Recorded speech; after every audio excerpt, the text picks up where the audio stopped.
for reissue of shares. Reissue means what? Resales. Reissue means what? Resale to the public. Okay. So resales panna what will comes inside the business? The amount will come inside the business, isn't it? What will come inside the business? The amount will come inside the business.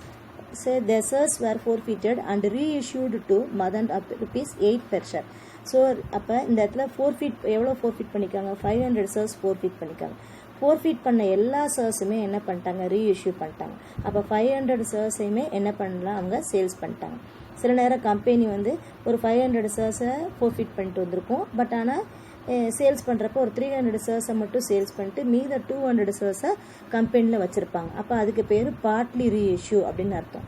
சில நேரங்களில் forfeit பண்ண 500 ஷேர்ஸையுமே அப்படியே reissue 500ஐயுமே resales பண்ணிட்டாங்கன்னா அதுக்கு பேர் fully reissue அப்படின்னு அர்த்தம்.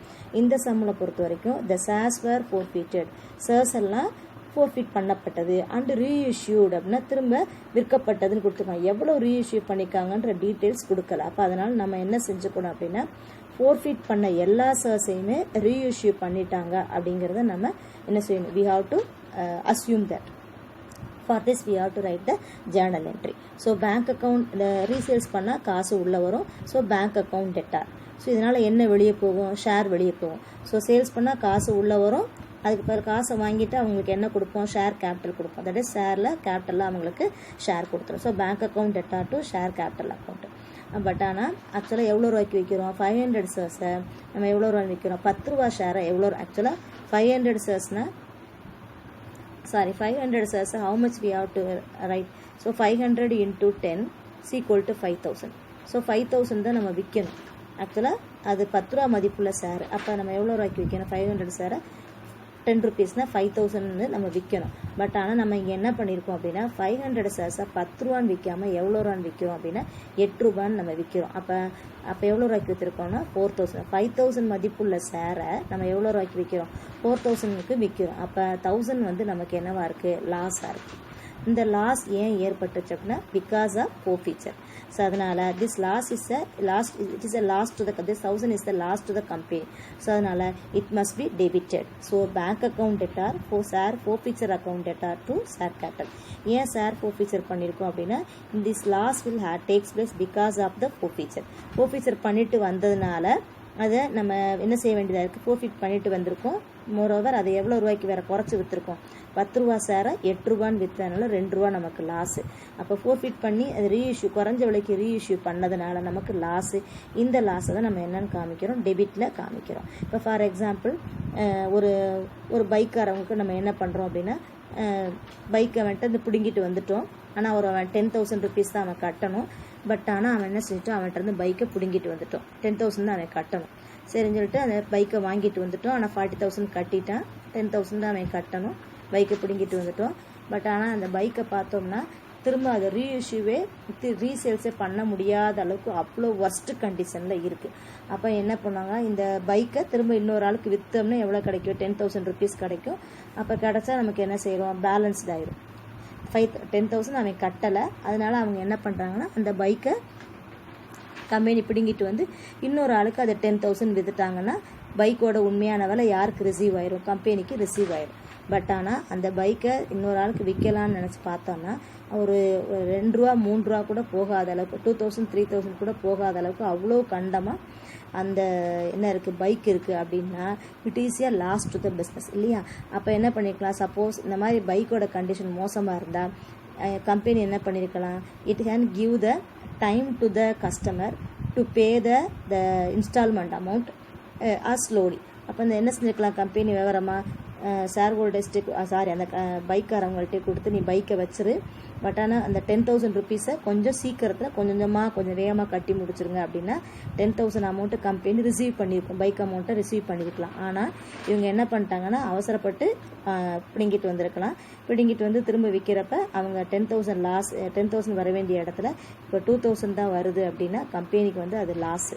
அதனால் கம்பெனி முதல்ல டிசைட் பண்ணுவாங்க பிடுங்கிட்டு வந்து ரீஇஷ்யூ பண்ணால் லாபமா இல்லை அந்த அந்த பைக்காரவங்களுக்கு எக்ஸ்ட்ரா டைம் கொடுத்து இன்ஸ்டால்மெண்ட்டு வாங்குற வெயிட் பண்ணுறது நமக்கு புத்திசாலித்தனமா அப்படின்னு பார்க்குறது தான் கம்பெனியோட ஆக்சுவலாக கம்பெனி வந்து டிசைட் பண்ணும். அப்போ இந்த சம்மில் வந்து ஆக்சுவலாக 5000 வர வேண்டிய இடத்துல 5000 வர வேண்டிய இடத்துல அவங்க எவ்வளோ தான் வந்திருக்குன்னா 4000 தான் வந்திருக்கு. அப்போ 1000 நமக்கு லாஸு. அதனால் இது ஏன் இந்த லாஸ் ஏற்பட்டது காரணம் இந்த ஃபோர்ஃபீச்சர் பண்ணிவிட்டு வந்ததுனால இந்த லாஸு. ஸோ அதனால் it is share forfeiture account must be debited. So bank account debtor, share forfeiture account debtor to share capital account. Okay, இப்போ அடுத்த நெக்ஸ்ட்டு இதில் என்ன பண்ணிப்போம், ரெண்டு விதமாக நடந்திருக்கு. கம்பெனி வந்து என்ன பண்ணியிருக்கு, பைக்கையும் பிடிங்கிட்டு வந்துருச்சு. அதே நேரம் அவன் சோஃபார் கட்டி வச்சிருந்த பணத்தையும் சேர்த்து இப்போ பிடிங்கிட்டு வந்துருச்சு. இப்போ கம்பெனிக்கிட்ட ரெண்டு லாபம் மாதிரி கம்பெனிக்கு பைக்கும் இருக்குது ப்ளஸ் என்ன பண்ணிக்குது, அவன் ஏற்கனவே அந்த பைக்காரன் கட்டின அமௌண்ட்டையும் கம்பெனி வச்சுருக்கு இல்லையா. இப்போ இந்த பைக்கை பிடிக்கிட்டு வந்த பைக்கை திரும்ப ரீஇஷ்யூ பண்ணுறதுனால கம்பெனிக்கு என்ன ஏற்பட்டிருக்கு, லாஸ் ஏற்பட்டிருக்கு. அப்போ யார்கிட்ட அதிகமான மணி இருக்குது, இப்போ பைக்காரவங்கள்ட்டையா கம்பெனிக்கிட்டையா? பைக்காரவங்கள்ட்ட கட்டின அமௌண்ட்டும் போச்சு, பைக்கும் அவங்க இழந்துட்டாங்க. ஆனால் பட் கம்பெனிக்கிட்ட இப்போ என்ன இருக்குன்னா, அந்த பைக்காரவங்க கட்டின அந்த கஸ்டமர் கட்டின அமௌண்ட்டும் இருக்குது ப்ளஸ் பைக்கும் யார் கையிலே இருக்குது அப்படின்னா கம்பெனியோட கையிலே இருக்குது. இப்போ கம்பெனிக்கு தான் ப்ராஃபிட். அப்போ இந்த ப்ராஃபிட்டை அது என்ன செய்யும், இந்த பைக்கை ரீஇஷ்யூ பண்ணதுனால என்ன லாஸ் ஏற்பட்டுச்சோ அந்த லாஸை வந்து எதில் சரி கட்டிடும்னா இந்த பைக்கு ப்ளஸ் அந்த அமௌண்ட்டு கட்டின இந்த வர்ற ப்ராஃபிட்லேருந்து அது என்ன பண்ணிடும், சரி கட்டிடும். இது எப்படி கண்டுபிடிக்கலாம் அப்படின்னா, இப்போ இங்கே ஷேர் ஃபோர்ஃபீச்சர். அப்போ அந்த வர்ற ப்ராஃபிட்டை எந்த அக்கௌண்ட்டுக்கு ட்ரான்ஸ்ஃபர் பண்ணோம்னா கேபிட்டல் ரிசர்வ் அக்கௌண்ட் அப்படின்னு ஒரு அக்கௌண்ட்டுக்கு அந்த அமௌண்ட்டை ட்ரான்ஸ்ஃபர் பண்ணிடணும். ட்ரான்ஸ்ஃபர் பண்ணிட்டோம்னா இந்த அமௌண்ட்டை வந்து அடுத்து இது மாதிரி ஏதாவது ரீஇஷ்யூ பண்ணுறப்ப எது லாஸ் ஏற்பட்டுச்சுன்னா that amount must be transfer to the capital reserve account வந்து நம்ம என்ன பண்ணிக்கலாம், அந்த அமௌண்ட்டை எடுத்து யூஸ் பண்ணிக்கலாம். ஸோ அப்போ அதனால் திஸ் கேபிட்டல் ரிசர்வ் வந்து not used for any other லாஸ்க்கு யூஸ் பண்ணக்கூடாது. ஷேர் மூலமாக எந்த லாஸ் ஏற்பட்டாலும் அந்த லாஸ்க்கு வந்து அதுக்கு சரி கட்டுறதுக்கு கேபிட்டல் ரிசர்வில் வந்து அந்த அமௌண்ட்டை எடுத்து சரி கட்டிக்கலாம். சரி கிளியர். ஸோ அப்போ இந்த ஷேர் ஃபோர்ஃபீச்சர் மூலமாக லாஸ் எல்லாம் சரி பண்ணது போக if any profit is there means such profit must be transfer to capital reserve account. So அதனால் share forfeiture account debtor to capital reserve account. அந்த ப்ராஃபிட்டை ஷேர் ஃபோர்ஃபீச்சர் அக்கௌண்ட்லேருந்து கேபிட்டல் ரிசர்வ் அக்கௌண்ட்டுக்கு இங்கே நம்ம ட்ரான்ஸ்ஃபர் ஆகுது. அதுதான் third journal entry. So before do the sums first we have to get thorough in the transaction. journal entry மூலம் என்ன பண்ணிக்க நல்லா தரோவா மனப்பாடம் பண்ணிட்டாவே reside பண்ணிட்டாவே we can easily apply the transactions there. See now we can see how the capital reserve will come. So already in the forfeiture, in the first forfeiture la how much amount, 500 into 8. அப்ப எவ்வளவு ரூபாய் கட்டியிருக்கான், so far how much he has paid, 8 rupees he paid இல்லையா. so far how much he has paid, 8 rupees paid. Okay, இதனால் எவ்வளோ loss ஏற்பட்டிருக்கு, இது profit. இது how much it is profit. ஏன்னா அவன்கிட்ட எதை பிடிங்கிட்டு வந்துட்டோம், பைக்கையும் பிடிங்கிட்டு வந்துட்டோம், 8 rupees அவன் கட்டின 8 rupees பிடிங்கிட்டு வரும். அப்போ இந்த ஃபோர்ஃபீச்சர் வந்து எவ்வளோ ரூபாய், 8 ரூபாய். இந்த ஃபோர்ஃபீச்சர்னால எவ்வளோ லாஸ் ஏற்பட்டிருக்கு, 2 ரூபாய் லாஸ் ஏற்பட்டிருக்கு. அப்போ இந்த ப்ராஃபிட்லேருந்து தான் நம்ம லாஸை கழிக்க முடியும். அப்போ 8 ரூபா ப்ராஃபிட் நம்ம இருக்குது, அதில் 2 ரூபா லாஸை நம்ம கழிச்சிட்டோம் அப்படின்னா மீது எவ்வளோ பணம் இருக்குன்னா கஸ்டமரோட ஷேர் ஹோல்டர் பணம் 6 ரூபாய் இருக்குது. இந்த 6 only transfer to the capital reserve account. அப்போ எத்தனை ஷேர்னா 500 shares into 6 is equal to 3000. this 3000 தான் share forfeiture account debtor to capital reserve account. இது அப்போ இங்கே எப்படி பார்க்கணும்னா இங்கே ஷேர் ஃபோர்ஃபீச்சர் எவ்வளோ ரூபாய், 8 rupees. இந்த ஷேர் ஃபோர்ஃபீச்சர் பண்ணி ரீஇஷ்யூ பண்ணதுனால நமக்கு எவ்வளோ லாஸு, 2 ரூபாய் லாஸு. அப்போ அந்த ப்ராஃபிட்லேருந்து 2 ரூபாயை கழிச்சிட்டோம்னா மீது எவ்வளோ வருது, 6 rupees வருது. அப்போ 500 shares into 6 rupees equal to 3000. இந்த 500 shares விற்றதுனால நமக்கு எவ்வளோ ப்ராஃபிட் வந்திருக்கு அப்படின்னா 3000 ப்ராஃபிட் வந்திருக்கு. அப்போ அதனால் இந்த சம்மில் பொறுத்த வரைக்கும் ஃபோர்ஃபீச்சர் மட்டும்தான் நீ பார்க்கணும். இந்த ஃபோர்ஃபீச்சர் 8, இந்த ஃபோர்ஃபீச்சர் 2, ரெண்டையும் மைனஸ் பண்ணால் இங்கே என்ன வரும்னா 6. So far you can understand. If any doubt in this forfeiture and reissue means please intimate to me. Please bring the doubt in my knowledge. Okay, then next shall we move to the forfeiture. If any doubt in the forfeiture means please ask me. Okay, then sometimes in this sums we have learned. So far we have learned what fully reissue we have learned. Next we are going to see about partly reissue. See question number 12.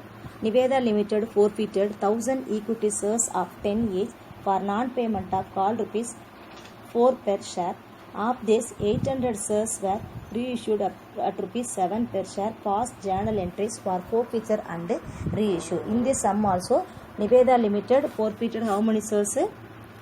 Niveda Limited forfeited 1000 shares for what? For non-payment of 4 rupees அவன் கட்டாதனால பிடிங்கிட்டு வந்துட்டாங்க.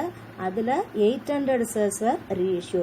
அப்போ cheese பண்ணது 1000 shares, but ஆனால் திரும்ப resales பண்ணது 800 தான் resales பண்ணியிருக்காங்க. அப்போ பிடிங்கிட்டு வந்த 1000ஐயுமே அவங்க என்ன பண்ணலை அப்படின்னா ரீஇஷ்யூ பண்ணலை. அப்போ 1000ல் 800 மட்டும் ரீசேல்ஸ் பண்ணியிருக்காங்க. அப்போ மீத 200 ஷேர்ஸ் வந்து எங்கேயே இருக்குன்னா கம்பெனிலே இருக்குது. ஓகே, திஸ் 800 ஷேர்ஸை எவ்வளோ ரூபாய்க்கு விற்றுருக்காங்கன்னா 7 ருபீஸ்க்கு விற்றுருக்காங்க.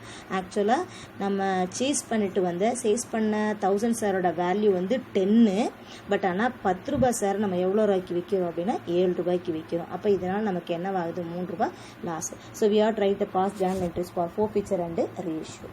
Okay, first we have to write the journal entry for forfeiture. So forfeiture means what? Forfeiture means what comes inside the business.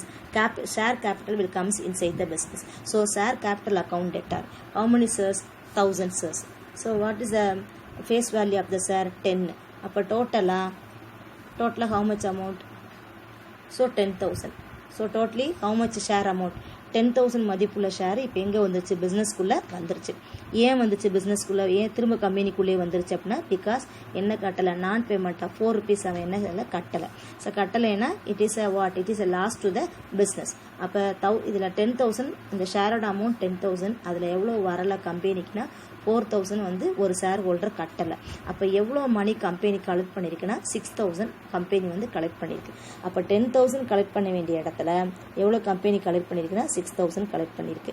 அப்போ 4,000 கட்டலை, 6,000 பெய்டு. அப்போ 4,000 நாட் பெய்டு, 6,000 அன்பெய்டு. அப்போ ஷேர் கேபிட்டல் டெபிட்டில் போடுறோம். ஸோ ஷேர் கேபிட்டல் டெபிட்டில் வந்த காரணம் எதனால்னா call money கட்டலை. So share capital comes into the business because of non-payment of call money and so far paid by the company. அப்போ கால் மணி கட்டாதனால ஷேரை என்ன பண்ணிட்டோம்? பிடுங்கிட்டு வந்துட்டோம். Okay, now the journal entry share capital account debtor to share forfeiture account and to share first call account. Next we have to write a journal entry for reissue. reissue எவ்வளோ ஷேர்ஸை விற்றுருக்காங்க அப்படின்னா 800 shares தான் அவங்க என்ன பண்ணியிருக்காங்க? விற்றுருக்காங்க. அப்போ 800 ஆக்சுவலாக ஷேரோட value எவ்வளோ ரூபாய்? 10 rupees only. So actually face value of the share வந்து 10 rupees. But totally எத்தனை shares சேல்ஸ் பண்ணியிருக்காங்க அப்படின்னா 800 shares வந்து அவங்க சேல்ஸ் பண்ணியிருக்காங்க. அப்போ 800 into 10 is equal to how much amount? 8,000 வந்திருக்கணும். அப்போ சேல்ஸ் பண்ணுறப்ப எவ்வளோ ரூபான்னு சேல்ஸ் பண்ணுறாங்கன்னா 7 rupeesனு சேல்ஸ் பண்ணுறாங்க. அப்போ 800 இதை வந்து 7 rupeesனு சேல்ஸ் பண்ணால் எவ்வளோ?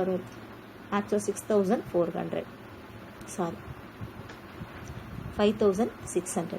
அப்போ 8,000 மதிப்புள்ள ஷேரை எவ்வளோ ஷேர் விற்கிறாங்க அப்படின்னா 7 rupees. 800 ஷேர்ஸ்க்குரிய அமௌண்ட்டை 800 ஷேரோட அமௌண்ட்டு 10 rupees ஷேரோட அமௌண்ட் எவ்வளோ ரூபான்னு விற்கிறாங்கன்னா 7 விற்கிறாங்க. அப்போ டோட்டலி 5,600 தான் விற்கிறாங்க.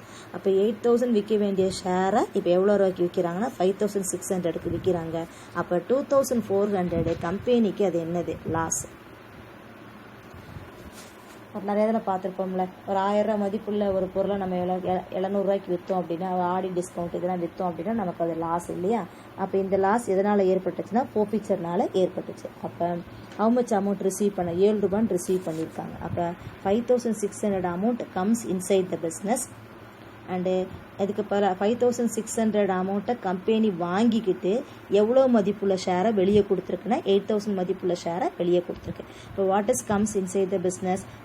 cash comes inside the business. How much amount? 5,600. So bank account debtor என்ன வெளியே போயிருக்குன்னா ஷேர் வெளியே போயிருக்கு. அதாவது மணி உள்ளே வந்திருக்கு, ஷேர் வெளியே போயிருக்கு. எந்த மதிப்புள்ள ஷேர் வெளியே போயிருக்குன்னா 8,000 மதிப்புள்ள ஷேர் இங்கே வெளியே போயிருக்கு. 5,600 அமௌண்ட்டு உள்ளே வந்திருக்கு. அப்போ ரெண்டையும் மைனஸ் பண்ணால் எவ்வளோ லாஸ்? 2,400 லாஸ். இந்த 2,400 லாஸ் காரணம் share forfeiture account. So what is the journal entry? So it must be debited. So what is journal entry? Bank account debtor, share forfeiture account debtor to share capital account.